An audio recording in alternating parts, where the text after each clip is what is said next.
Hi అండి. ఇంకొక పచ్చడి సిరీస్ అనమాట. పికిల్ రివ్యూకి స్వాగతం. ఈసారి వచ్చేసి ఇంద్రనీల్ మేఘ్నా గారు స్టార్ట్ చేసిన ఎన్ఎం పికిల్స్ నుంచి అయితే నేను పికిల్ ఆర్డర్ చేశాననమాట. సో, నేను వాళ్ళ పికిల్స్ నుంచి ఏం ఆర్డర్ చేశానంటే గోంగూర పికిల్ అయితే ఆర్డర్ చేశానండి. మీకు డౌట్ రావచ్చు ఒక్కొక్క చోట నుంచి ఎందుకు ఒక్కొక్క పికిల్ ఆర్డర్ చేస్తున్నారని. ఎందుకనంటే అందరి నుంచి ఒకే పికిల్ కనుక నేను ఆర్డర్ చేసుకుంటే అది వేస్ట్ అయిపోతుందండి. సో, ఒక్కొక్కరి నుంచి ఒక్కొక్క పికిల్ కనుక నేను ఆర్డర్ చేసుకుంటే నేను వాటిని కంప్లీట్ చేస్తాను ఆర్ ఎవరికన్నా ఇస్తాను, షేర్ చేసుకుంటాను.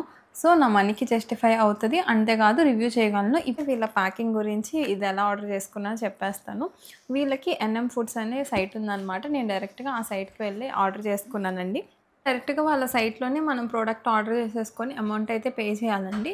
యాక్చువల్‌గా వీళ్ళది ఆర్డర్ చేసినప్పుడు నాకేమైందంటే రూ. 60 అన్నది వీళ్ళు నాకు రీఫండ్ చేశారనమాట అమౌంట్. ఎందుకంటే నా దగ్గర రూ. 130 ఆర్ రూ. 120 వీళ్ళైతే ఛార్జ్ చేశారండి షిప్పింగ్‌కి. సో, మాది హైదరాబాద్ నుంచి హైదరాబాద్‌కి షిప్పింగ్ అవ్వడం వల్ల వీళ్ళైతే ఆ ఎక్స్‌ట్రా ఏదైతే అమౌంట్ ఉందో అదైతే నాకు రీఫండ్ ఇచ్చేశారు. నాకైతే బాగా నచ్చింది. ఎందుకంటే వాళ్ళు ఉంచేసుకోవచ్చు. నేను ఆల్రెడీ అమౌంట్ పే చేశానని.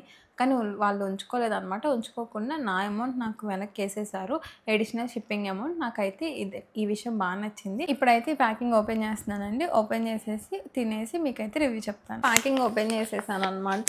ఇది ఎన్ఎం ఫుడ్స్ వాళ్ళ ప్యాకింగ్ అయితే. దీని మీద కూడా క్లియర్‌గా ఎఫ్ఎస్ఎస్ఐ రిజిస్ట్రేషన్ నెంబర్ ఉంది. అండ్ అంతేకాదు ఎప్పటిలోపు ఇది వాడాలి అంటే ఎక్స్‌పైరీ డేట్ అయితే ఇచ్చారు క్లియర్‌గా. 6 మంత్స్‌లో మనం యూజ్ చేయాలి అని చెప్పి.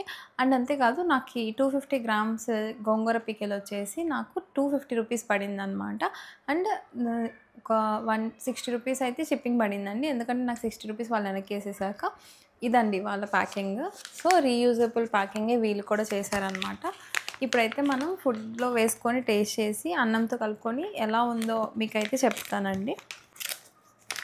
సో, ప్యాకింగ్ అయితే నాకు బాగా నచ్చింది. చాలా నీట్‌గా, సింపుల్‌గా చేశారనమాట. అన్ని డీటెయిల్స్ కూడా ఉన్నాయి. సో, ఫస్ట్ ఈ పికిల్‌లో నేను గమనించిన విషయం ఏంటంటే దీంట్లో ఆయిల్ అయితే ఎక్కువ లేదండి. చాలా తక్కువ ఆయిల్‌తో అయితే దీన్ని ప్రిపేర్ చేశారు మరి. కానీ 6 మంత్స్ నిలువ ఉంటది అని చెప్తున్నారనమాట. నేనైతే చాలా ఎక్సైటింగ్‌గా ఉన్నాను. ఎందుకంటే గోంగూర నా ఫేవరెట్. నాకు ఇది గనుక నచ్చిందనుకోండి అన్నిట్లో వేసుకొని తినేయొచ్చనమాట. స్పెసిఫిక్‌గా మనం ఇలా తినకుండా కూడా మనం రైస్ ఇంకేదన్నా పప్పు అలా వేసుకొని గోంగూర కలుపుకొని కూడా తినొచ్చనమాట. చాలా బావుంటది. కానీ వీళ్ళది ఎలా ఉందో చూద్దాం. సో, వేసేసుకున్నాను.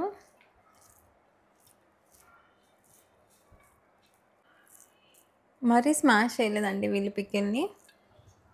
స్మెల్ కూడా బావుంది. గార్లిక్ స్మెల్ అనుకుంటాను. చూడండి. వీళ్ళిది గోంగూర ఎండుమిర్చి అనుకుంటానండి. కారం గాదు. ఎండుమిర్చితో పెట్టారు. సో, అందుకనే నాకు రెడ్డిష్ కలర్‌లోకైతే ఇది మారట్లేదు. మనకి గోంగూర అండ్ ఆ ఎండుమిర్చి సెపరేట్‌గానే కనిపిస్తున్నాయి అనమాట. సో, ఇప్పుడైతే టేస్ట్ చేసేద్దాం.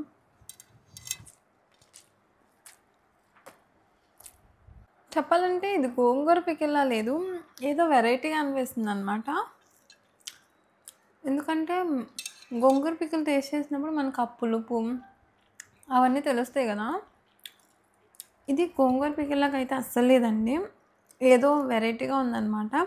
ఎందుకంటే గోంగూర పికిల్ మనం టేస్ట్ చేసినప్పుడు ఆ పులుపు తెలుస్తది గదా!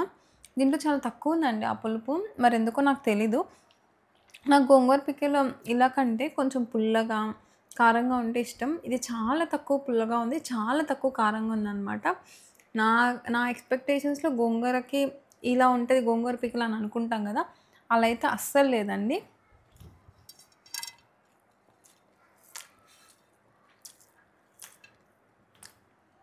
అస్సలు పుల్లగా లేదు. గోంగూర పుల్లగానే ఉండాలి. ఉంటేనే బావుంటది. అండ్ ఉప్పు, కారం అన్నీ గూడా చాలా తక్కువగా ఉన్నాయన్నమాట. మరి ఎందుకు ఇలా ఉందో నాకు తెలీదు. మేబీ వాళ్ళు కారం వాడక లేకపోతే ఏంటో నాకు అంటే ఎండుమిర్చి వాడారా? ఏంటో అన్నది నాకు అర్థం కావట్లేదండి. అసలు గోంగూర ఫీలింగే రావట్లేదు. హ్మ్. ఈ పికిల్‌కి పర్టిక్యులర్‌గా ఈ పికిల్‌కైతే నేను 7 ఇస్తానండి. నాట్ నా ఎక్స్‌పెక్టేషన్స్ తగ్గట్లేదు. నేను చాలా ఎక్సైట్ అయిన పికిల్ ఇదే. అండ్ కొంచెం డిసప్పాయింట్ అయిన పికిల్ కూడా ఇదే అనమాట. మరి అసల మ్యాచ్ కూడా కాలేదండి. మేబీ మీకు నచ్చుతదేమో నాకు తెలియదు. కానీ నా టేస్ట్‌కి నేను తిన్న గోంగూర పికిల్స్‌కి, ఈ గోంగూర పికిల్‌కి అసలు సంబంధమే లేదండి. అందుకే నేను దీనికి 7 రేటింగ్ ఇచ్చాను. మేబీ మీకు ఈ టేస్ట్ నచ్చొచ్చండి. నేను మీకు నచ్చదు అని చెప్పట్లేదు. కానీ నా పర్టిక్యులర్ టేస్ట్‌కి అంటే పచ్చళ్ళు కొంచెం కారంగా, కొంచెం పుల్లగా ప్రిఫర్ చేసే నాకు ఈ గోంగూర పికిల్ అయితే అసలు గోంగూర పికిల్ కాదేమో అనిపిస్తుందనమాట. ఎందుకంటే వీళ్ళు కొంచెం స్వీట్ కూడా యాడ్ చేశారు, బెల్లం యాడ్ చేశారు అనిపిస్తుంది. నాకు తెలీదండి. మేబీ ఇంప్రూవ్ చేసుకుంటే బావుంటది. ఎందుకంటే ఒక మంచి విషయం ఏంటంటే ఆయిల్ చాలా తక్కువ వాడారు.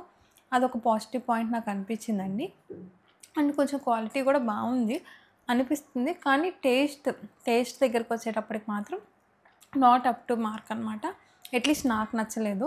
ఆ పులుపు లేకపోతే నాకసలు అది గోంగూరనే అనిపించదనమాట. అందుకని నేను దీనికి 7 ఇస్తున్నానండి.